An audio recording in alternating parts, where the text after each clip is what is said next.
go into the 3 biggest red flags, in my opinion, about potential Reiki teachers.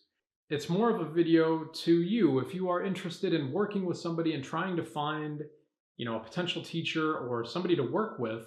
The first thing that I'm always leery about when it comes to a teacher is if they're making proclamations or claims that they have discovered something new or downloaded it or channeled it or had it divinely inspired. And then further, that thing that they have just received is way more powerful. Especially when we're in the Reiki world, we're talking about the energy of all things. So it's literally not possible to discover something new. We can interpret a practice. We can discuss things differently. We can make deeper understandings into potentially the roots of Reiki. But what I mean by not being able to discover something new is we can't connect stronger to the energy of all things via a new practice, because that's all in the mind. That's all framed in belief. You might believe that you can connect into the energy stronger via a different practice. That's fine, and maybe that'll work. Maybe there will be something that's presented in that will help you to believe that you've made a deeper connection. But belief always ends. It's always a dead end. And such claims that it's new, or that I hear this quite often as well, that the energy of Reiki is always shifting and evolving and moving and becoming different and so on.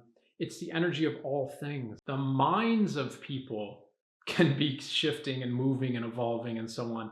Yes, that's what can be changing. The energy of the universe is neutral by definition. It has to be. Any lack of neutrality is simply evaporated or expanded across all things until it finds equilibrium. Yet again, it's a basic tenet of the universe and a tenet of all things. Resistance will be worked through until there's neutrality. And so that's what I kind of mean here by it not being possible to find something that is going to be more powerful, because we're moving to neutrality, hopefully anyways, right? We're trying to understand how to make our mind and our body neutral. If it's immediately being framed by more powerful, well, how can you be more powerful than neutral? It doesn't make sense, right? It breaks down automatically. And so more powerful has to be framed in the ideas of belief and comparison. So anytime that I hear these, I'm immediately suspicious, because again, it's hard to argue that course is not going to be from the belief of the teacher. Reiki is working to cultivate stillness inside. And so stillness is neutral. So, again, and we're going to hear this all the time. Every new iteration of Reiki, and there's 60, 70 different branches, probably even more than that now. Each one of those branches has to believe that they're more powerful or stronger and so on. So to me, that's an automatic red flag. So to counter that, seek out a teacher who is teaching from a heart-centered approach, from a neutral approach, from an approach of surrendering inside the self, from a teacher who is urging you to explore and go inward, not with belief, not with desire or attachment, but hopefully with surrendering, neutrality with love and with kindness. To me, that really resonates. To me, that it was a game changer in my practice of Reiki. I definitely started off with belief. I definitely started off, and I think as most people do, I think it's totally normal. We want to believe, we want to understand something, we want to feel like we're doing something special. There's nothing wrong with that. We're human, after all. It's normal. At some point, all of those paths will be recognized as a dead end.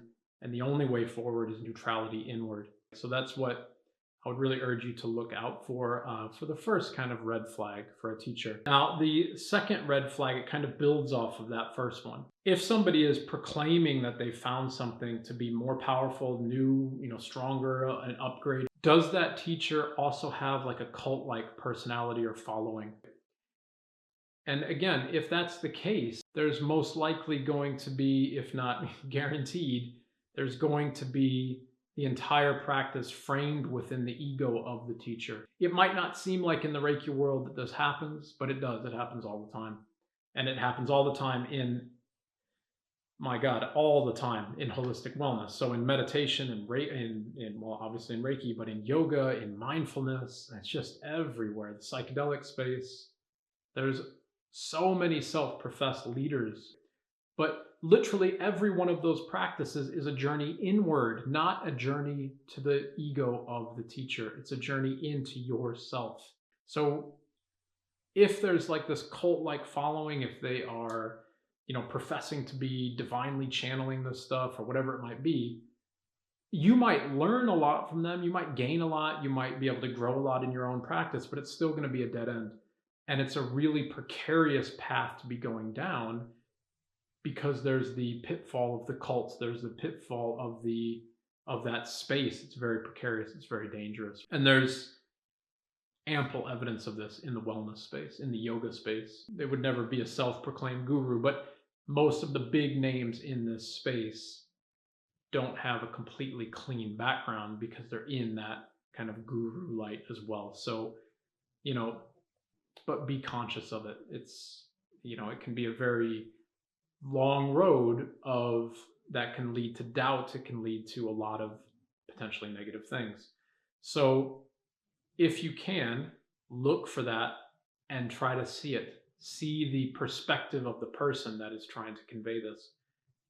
Is it their way or the highway? Is everything that they say correct and everybody else is wrong? It's a journey inward to yourself. It's your journey. So the role of a teacher, in my opinion, is to support you on that journey. It's to walk side by side with you, not in front of you. You are discovering yourself. And that discovery and that journey inward can be a difficult one.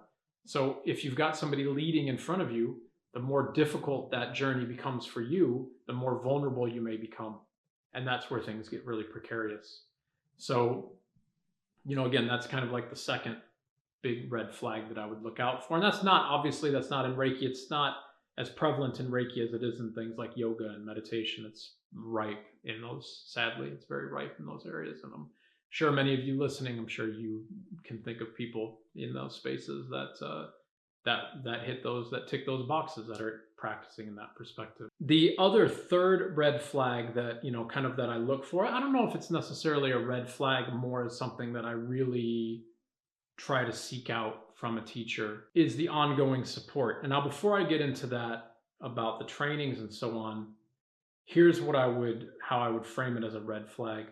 If the teacher's making really grandiose claims about their own way, their own lineage, their own backgrounds, they're kind of like a cult personality and these types of things, are they able to substantiate those claims? Are they able to substantiate them and support them from a space of neutrality and introspection? And I mean deep introspection. I don't mean surface level, I follow the precepts, I, of course, surrender. It's a practice of letting go and so on and so forth. Words and talk can be quite thin, right? It's the actions that speak louder than the words.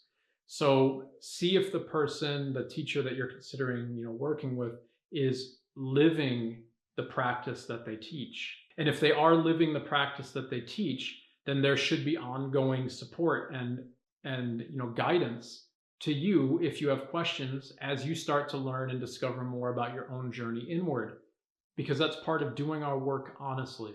If that's not offered, and clearly offered, by the way, and I mean that like maybe right on the website or right in the course description or whatever, if it's not written, it's most likely not offered. To me, that's super important because I hear this all the time. I get students and clients all the time that come to me because their teacher ghosted them. And I've mentioned this in many of my videos here. It's sad because we could have a much more robust Reiki community if it was taught and practiced with more honesty. And I think if we look at some of these red flags here that I'm presenting in this video, and we stay conscious of these as we seek out teachers, then that's a really effective way to make the Reiki world more conscious, more honest, more guided by the precepts, and less guided by belief and by our egos and so on.